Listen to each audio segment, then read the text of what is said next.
Welcome to part 3 of Crime and Punishment.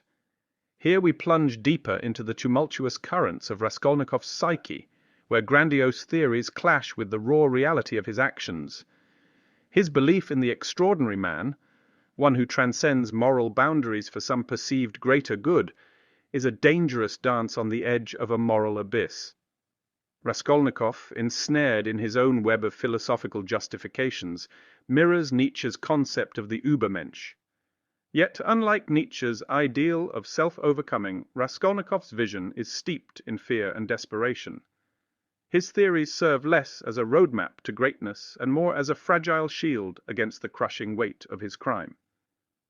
Dostoevsky masterfully dissects this tragic hero's mind, revealing the perilous journey from thought to action, from ideology to atrocity. As Raskolnikov grapples with his crumbling ideals, we witness a searing exploration of the human soul torn between the pursuit of a higher calling and the inescapable grip of conscience.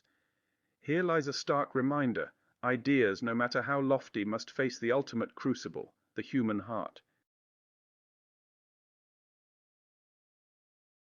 Raskolnikov wakes to find his mother and sister by his side.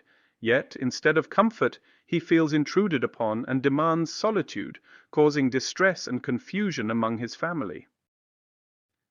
As Raskolnikov withdraws, Razumikin takes charge, offering support and protection to Dunya and Pulcheria, and openly criticizing Luzhin for his lack of care towards them. He is very drunk, but that doesn't worry him. Amidst his drunken state, Razumikin reveals his deepening affection for Dunya and his intention to be their guardian, while also admitting concerns about Raskolnikov's mental health. While escorting Raskolnikov's mother and sister home, Razumikin vents his frustrations with modern ideologies and Luzhin's character, further establishing his disapproval of Luzhin and his interest in Dunya. Razumikin's infatuation with Dunya becomes evident, and Zosimov's casual remark on her beauty incites jealousy, highlighting the intricate emotional ties and social interplay among the characters. Raskolnikov's harsh rejection of his family's concern goes beyond mere pride. It's a manifestation of his moral and psychological turmoil following his crime. This behavior reflects his effort to shield them from the darkness that has engulfed him, indicating a deeper internal struggle with his actions and their consequences. Razumikin's actions contrast vividly with Raskolnikov's alienation, highlighting him as a narrative foil. His immediate offer of help and open disapproval of Luzhin underscore his empathetic nature. This portrayal deepens the novel's exploration of empathy and human connection amidst isolation and moral decay. Razumikin's candor while drunk peels away societal pretenses, revealing true human emotions and concerns. His state acts as a catalyst for honesty, shedding light on the sincerity and complexity of his character and the depth of his feelings for Dunya.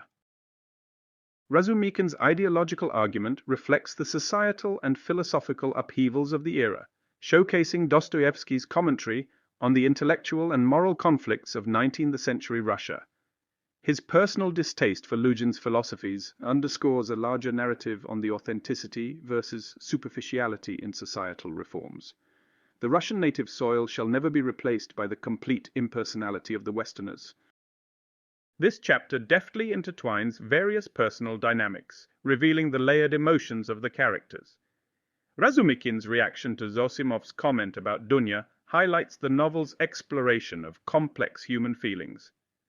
Dunya's calm demeanor contrasts with Raskolnikov's inner chaos, illustrating her role as an unwitting catalyst for Razumikin's growing yet spontaneous affection. Waking with regret, Razumikin ruminates on his actions from the previous day. Embarrassed by his overt affection towards Dunya and his harsh remarks about Luzhin, he grapples with his feelings and resolves to avoid discussing the matter. The young Dr. Zosimov, upon visiting Razumikin, voices concerns about Raskolnikov's obsession with the murder case and informs Razumikin about Raskolnikov's failed romantic pursuit of a woman earlier, hinting at Raskolnikov's complex emotional state. During his visit, Razumikin shares insights into Raskolnikov's recent behavior. His frank portrayal of Raskolnikov's cold demeanor elicits varied reactions from Pulcheria and Dunya, with Dunya appreciating his honesty. Pulcheria reveals Luzhin's letter, which requests a private meeting with Dunya, excluding Raskolnikov. The letter showcases Luzhin's manipulative intentions and becomes a topic of debate among them. As they head towards Raskolnikov's residence, Pulcheria mentions Marfa Petrovna's death, bringing up connections to Dunya's past. Razumikin also does a mental note about Dunya acting like Queen Marie Marionette, even though she is poor. Razumikin's self-reflection and grooming efforts reflect not only his affection for Dunya, but also his internal struggle between personal desires and social decency. This highlights his multifaceted character, torn between emotional impulses and the need to conform to societal norms. Zosimov's observation of Raskolnikov's monomania serves as a clinical perspective on Raskolnikov's mental state. It underscores the widening chasm between Raskolnikov and those around him, emphasizing his descent into a solitary world dominated by his obsessions. The interaction between Razumikin, Pulcheria, and Dunya reveals the family's desperation to comprehend Raskolnikov's erratic behavior. Razumikin's candidness brings a stark contrast to Raskolnikov's ambiguity, displaying the impact of Raskolnikov's actions on those closest to him. Luzhin's letter and his demand to meet Dunya alone underline his manipulative and controlling character. This act serves as a catalyst, provoking a re-evaluation of relationships and loyalties, particularly in how Dunya and Pulcheria perceive Luzhin versus Raskolnikov.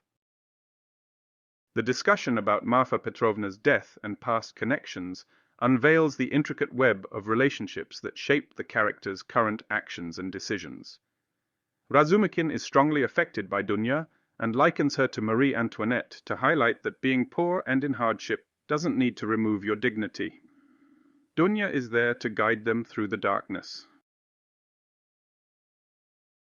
While the young doctor Zosimov notices Raskolnikov's improved physical appearance, suggesting recovery, Raskolnikov's fixed expression of anguish and mechanical behavior reveal an ongoing internal struggle, contradicting the outward signs of betterment. His mother's deep worry about Raskolnikov's health is met with his mechanical reassurances. His explanation of the altruistic use of his money to help the Marmeladov widow, delivered in a rehearsed manner, aims to calm her fears, but also underscores the growing chasm between his internal turmoil and external responses. He quotes Victor Hugo in French for emphasis. The news of Marfa Svidrigailov's death introduces new elements of uncertainty and potential violence, amplifying the family's already heightened apprehension about Raskolnikov's erratic and unpredictable behavior. Raskolnikov wonders why his mother brings up a subject of a man hitting his wife to death. His mother's negative comments on Raskolnikov's living conditions evolve into a quarrelsome debate about Dunya's upcoming marriage to Luzhin, highlighting Raskolnikov's disdain for marriages born out of financial desperation and exposing deeper familial tensions. He thinks Luzhin views the marriage as a business transaction. Raskolnikov's temperamental outbursts during the family's conversation, especially regarding Dunya's upcoming marriage, contrast sharply with his eventual subdued concession to her autonomy. This oscillation between conflict and resignation illustrates his complex and volatile emotional state. Raskolnikov's effort to appear normal to his family is a poignant illustration of his internal conflict. While he maintains a semblance of calm and politeness, his true state is a maelstrom of guilt and confusion. This dissonance between his external demeanor and internal chaos is a crucial indicator of the psychological impact of his crime and his inability to reconcile his actions with his conscience.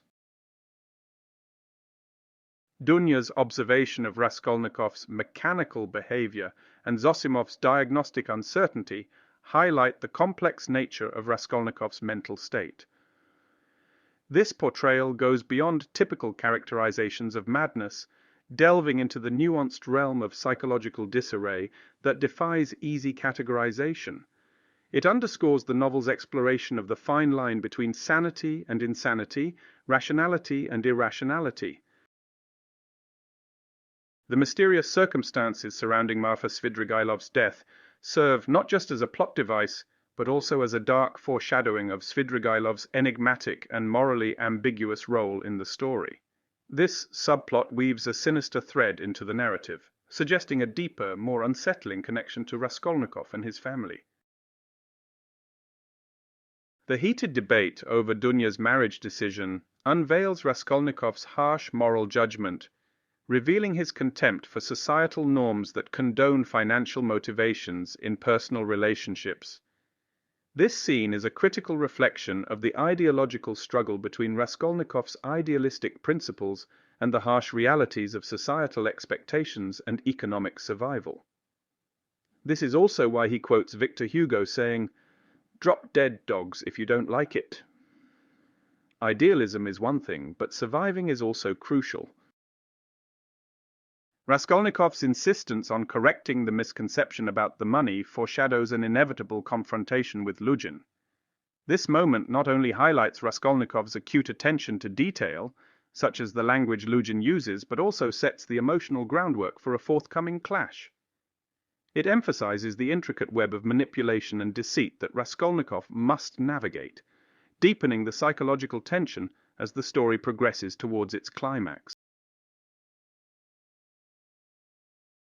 Sonia's shy arrival at Raskolnikov's apartment and her invitation for him to attend Marmeladov's funeral, funded by Raskolnikov's donation, leads to misconceptions about their relationship. As Mother Pulcheria and Sister Dunya depart, they discuss Raskolnikov's health, with Pulcheria suspecting Sonia's influence, while Dunya recognizes Luzhin's manipulative hand.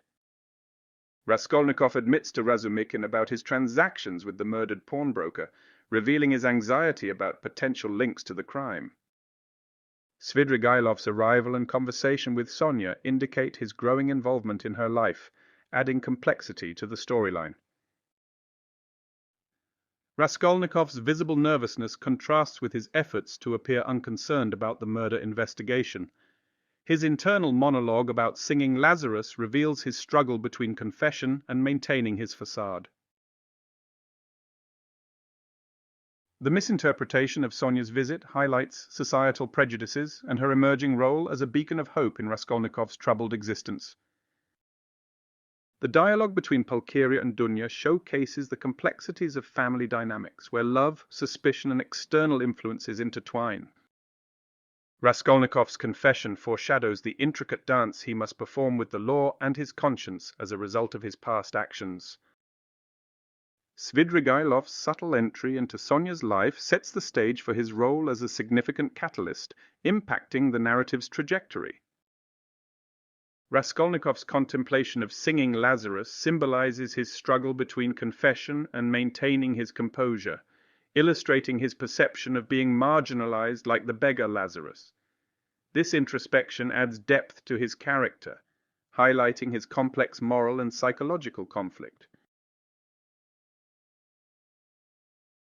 At Inspector Porfiry's office, Raskolnikov's strained attempts at casualness falter under the astute inspector's scrutiny. Porfiry's revelation that Raskolnikov is the last pawnbroker customer to come forward tightens the noose of suspicion, subtly ratcheting up the tension.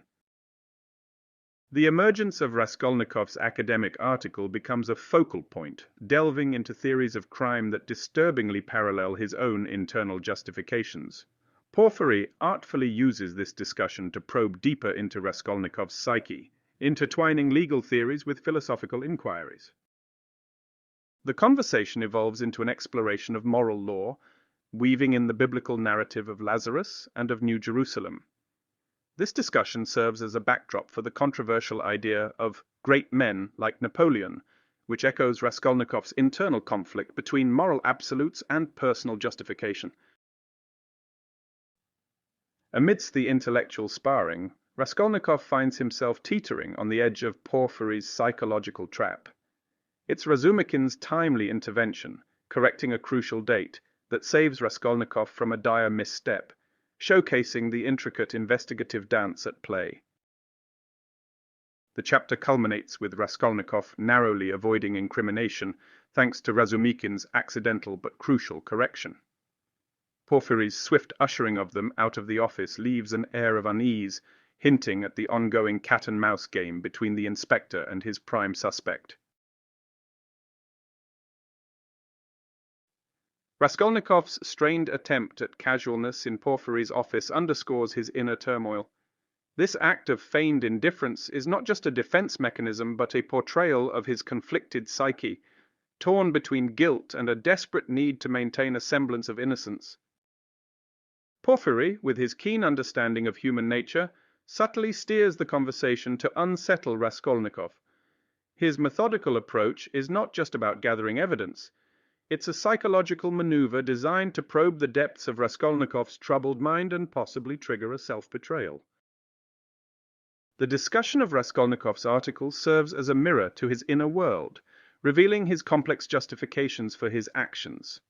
This intellectual exposition becomes a narrative device that illuminates Raskolnikov's philosophical struggles and his attempts to reconcile them with his moral compass. The dream of something else, something grander, is evident in their talk of New Jerusalem, a world without sorrow following Christ's second coming and the day of judgment. The discourse around great men and the biblical allusion to Lazarus not only reflects Raskolnikov's internal moral conflict, but also sets the stage for his eventual spiritual and ethical reckoning. It's a foreshadowing of his journey from intellectual arrogance to a humbled quest for redemption. This is also a nod by Dostoyevsky back to earlier and similar stories by Schiller, Byron, Pushkin, and others. Razumikin, in his well-meaning but naive manner, becomes an inadvertent savior, disrupting Porfiry's subtle entrapment. This incident highlights the contrast between Razumikin's straightforward morality and Raskolnikov's complex ethical labyrinth, while also showcasing Porfiry's intricate strategy in weaving his investigative web. Storming out of Porfiry's office, Raskolnikov is engulfed in a whirlwind of anger and shock, rattled by the growing web of suspicion around him and his unwitting contribution to it. Razumikin grapples with the puzzle of Porfiry's suspicions about Raskolnikov, attributing his friend's distress to personal and financial hardships. Meanwhile, Raskolnikov himself is haunted by the gnawing fear that Porfiry might be inching closer to the truth.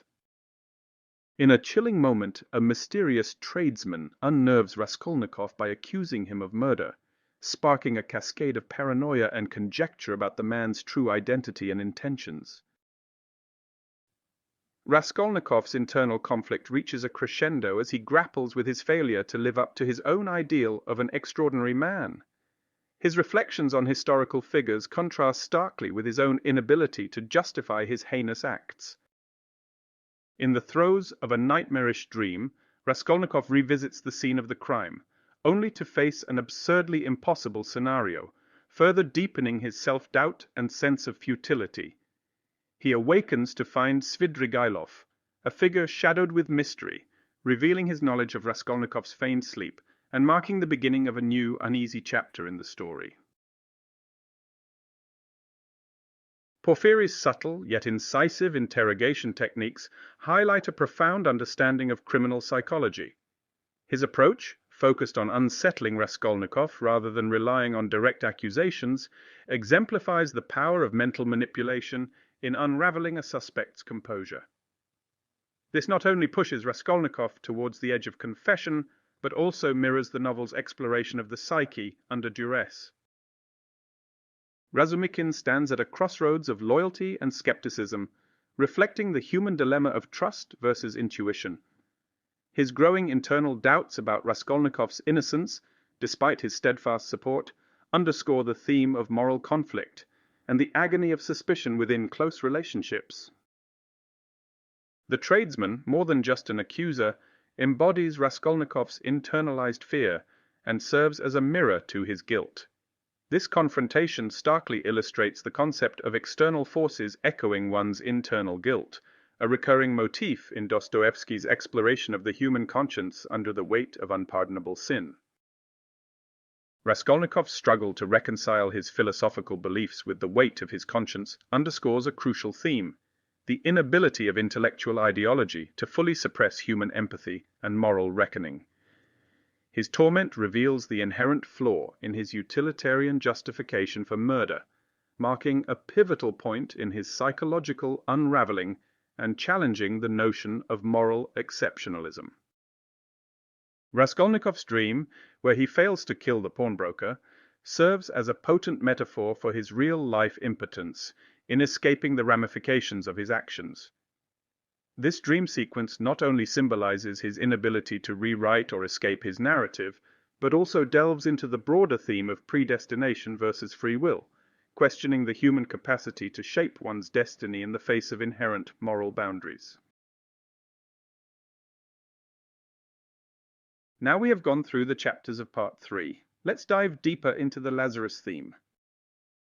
In the somber alleys of St. Petersburg, where the shadows of despair intertwine with faint glimmers of hope, Fyodor Dostoyevsky's Crime and Punishment weaves a tapestry rich in biblical allusions. Among these, the story of Lazarus emerges not just as a narrative thread, but as a profound symbol of resurrection and redemption. This motif reverberates through the novel, echoing the suffering and the yearning for salvation that defines the human condition. Dostoevsky's portrayal of the Russian underclass is a mirror to the biblical Lazarus, reflecting a society where the forgotten and downtrodden lie at the gates of the affluent, their plight a silent testament to indifference. This allegory finds a voice in the melancholic folk songs of Russian beggars, melodies that carry the weight of collective sorrow and a deep longing for deliverance. Central to this theme is Raskolnikov, the protagonist whose journey parallels that of Lazarus. His allusion to the beggar Lazarus is a precursor to his own spiritual awakening, a climb from the depths of existential despair to the possibility of redemption. This transformation is at the heart of Crime and Punishment, a narrative that explores the resilience of the human spirit and its capacity for rebirth. The Lazarus motif, thus, is not merely a reference but a cornerstone of Dostoevsky's exploration. It reflects the novel's deep philosophical inquiry into life, death, and the quest for meaning. In Crime and Punishment, Lazarus stands as a beacon of hope, symbolizing the enduring human potential for redemption and spiritual renewal, amidst the darkest corners of suffering and sin. Finally, a deep dive into the grand thinking of Raskolnikov based on Oliver Ready's guidance. Ensnared in the twisted labyrinths of his mind, Raskolnikov is possessed by the spectral whispers of the Napoleon complex that emerge subtly at first, then swell into a dominating force. This belief in his own extraordinary destiny becomes the current that pulls him towards transgression, mirroring the folly of Tsar Gorok, a character doomed by equally misguided ambitions. In a moment of introspection, Raskolnikov likens these historical titans to be made not of flesh but of bronze, a metaphor resonating with Alexander Pushkin's The Bronze Horseman. Here, the grandeur of the unyielding Tsar, immortalized in bronze, echoes the indomitable spirit of Raskolnikov's idolized figures, underscoring the monumental yet often tragic nature of such absolute power.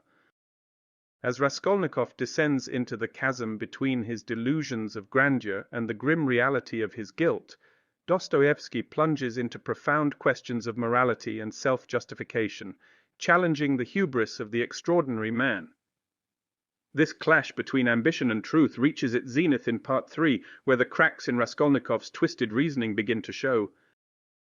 His musings on figures of bronze intertwine with the theme of formidable power, drawing a parallel to Pushkin's depiction of Peter the Great, highlighting the inherent tension between greatness and the humanity it often overlooks. His journey from arrogance to redemption, illuminated by his eventual understanding of the parable of Lazarus, forms the redemptive arc for this haunting tale. It exposes the fallacy of the Napoleon complex and the bronze-like unyielding nature of such power, showing how such delusions make us vulnerable to ethical transgressions. Crime and Punishment thus reflects deeply on the human condition, exploring how we blur the line between genuine greatness and dangerous illusion in our search for identity and purpose, much like the statue in Pushkin's poem that stands stoically, unaware of the human suffering it indirectly causes.